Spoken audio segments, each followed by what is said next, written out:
السلام علیکم ورحمۃ اللہ وبرکاتہ۔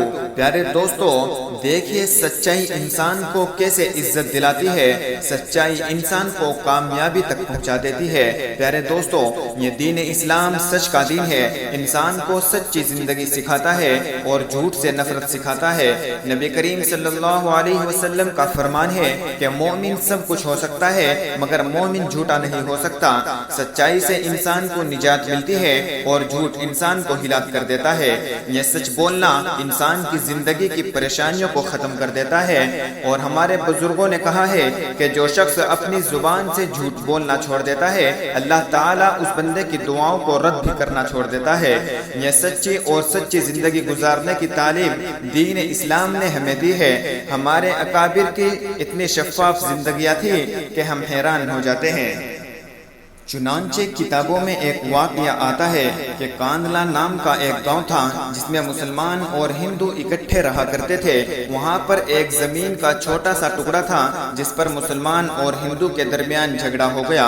مسلمان پکش کہتا تھا کہ یہ پلاٹ میرا ہے اور ہندو پکش کہتا تھا کہ یہ پلاٹ میرا ہے۔ جب تھوڑا سا جھگڑا بڑھنے لگا تو مسلمان نے اسمارٹ بننے کی کوشش کی اور اعلان کر دیا کہ یہ پلاٹ ہمارا ہے اور ہم یہاں پر مسجد بنائیں گے۔ جواب میں ہندو نے بھی کہہ دیا کہ ہم یہاں پر مندر بنائیں گے اور یہ پلاٹ تو ہمارا ہے۔ اب بات تو دو بندوں کی تھی لیکن بیچ میں دو مذہب کا جھگڑا بن گیا، لہٰذا پورے شہر کے اندر ٹینشن پیدا ہو گئی۔ قریب تھا کہ لوگ ایک دوسرے کو مارنے مرنے پر اتر آئے۔ عدالت میں مقدمہ پیش ہو گیا۔ جو جج تھا وہ انگریز تھا، وہ چاہتا تھا کہ یہ آپس میں صلح صفائی کر لے۔ اس نے دونوں فریقین سے پوچھا کہ کوئی ایسی صورت ہے کہ صلح صفائی سے یہ معاملہ حل ہو جائے۔ ہندوؤں نے کہہ دیا کہ جی ہاں، ایک مسلمان عالم ہیں، آپ ان کو بلا کر ان سے گواہی لے لیں۔ اگر وہ گواہی دے دیں کہ یہ ہندوؤں کی زمین ہے تو آپ ہمیں دے دیں، اور اگر وہ مسلمانوں کے حق میں گواہی دیں تو آپ یہ زمین مسلمانوں کو دے دیں۔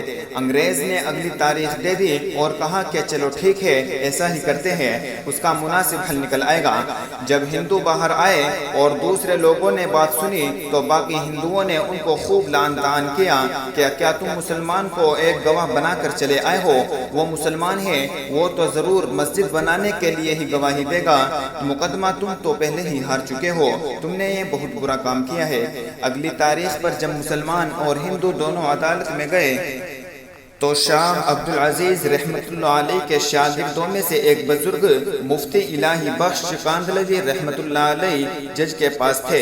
ان کو جج نے بلایا ہوا تھا۔ جج نے ان سے پوچھا کہ یہ زمین کس کی ہے؟ مسلمانوں کو خوب امید تھی اور خوب توقع تھی کہ یہ تو مسلمانوں کے حق میں ہی گواہی دیں گے تاکہ مسلمان مسجد بنائے اور اللہ کا گھر بنائے۔ مفتی صاحب رحمت اللہ علیہ نے فرمایا کہ جی یہ زمین تو ہندوؤں کی زمین ہے۔ جج نے پوچھا کیا ہندو اس کے اوپر اپنا مندر بنا سکتے ہیں؟ تو انہوں نے کہا کہ جب ملکیت ان کی ہے تو اختیار بھی ان کا ہے، وہ جو چاہے بنا سکتے ہیں۔ تو جج نے ایک عجیب فیصلہ لکھا۔ اس نے مقدمے کا فیصلہ سناتے ہوئے کہا کہ آج کے اس مقدمے میں مسلمان تو ہار گئے مگر اسلام جیت گیا۔ جب جج نے یہ فیصلہ سنایا تو وہ ہندو کہنے لگے کہ جج صاحب، آپ نے اپنا فیصلہ تو سنا دیا، اب ہمارا فیصلہ بھی سن لیجئے کہ اگر اسلام اتنا سچ سکھانے والا دین ہے تو میں کہتا ہوں کہ میں کلمہ پڑھ کر مسلمان ہوتا ہوں اور اس جگہ پر میں مندر کی جگہ مسجد بنانے کا ارادہ کرتا ہوں۔ دین اسلام تو سچ سکھانے والا دین ہے۔ اسی لیے پیارے دوستو، ہمیں ہر حال میں سچ کو لازم پکڑنا ہوگا، ہر بات میں سچ بولنا ہوگا، کیونکہ سچائی ہی نجات دلانے والی ہے اور سچائی میں ہی کامیابی ہے۔ اللہ تبارک و تعالی ہم تمام کے دلوں میں سچائی کی محبت اور جھوٹ سے نفرت پیدا فرمائے۔